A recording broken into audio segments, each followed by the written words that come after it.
నా జీవితంలో ఇది జరగాలి అని నేను అనుకునేది ఏదో అది నాకు సంతోషం కాదు. నా లైఫ్ ఇలాగ ఉండాలి అనుకునేది ఏదో నాకు సంతోషం కాదు.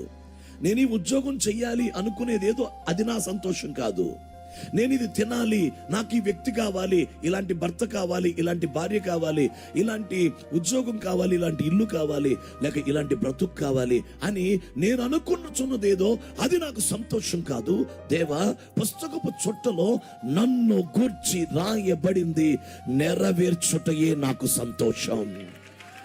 I am delighted to do what is written in the book regarding me. ప్రతి ఒక్కరికి ఆశ ఉంటుంది, ప్రతి ఒక్కరికి ఒక కోరిక ఉంటుంది, ప్రతి ఒక్కరికి ఒక ఇమాజినేషన్ ఉంటుంది, ఊహలు ఉంటాయి, ఆశలు ఉంటాయి, కొన్ని కలలు ఉంటాయి. కానీ అది కాదంట సంతోషం దావీదుకి. దేవా, నేను కోరుకున్నదేదో అది నాకు జరగటం నాకు సంతోషంగా అనిపిస్తుంది, కానీ దానికంటే అసలు పుస్తకపు చుట్టలో నన్ను గూర్చి ఏది రాసావో అది నెరవేర్చటం నాకు సంతోషం.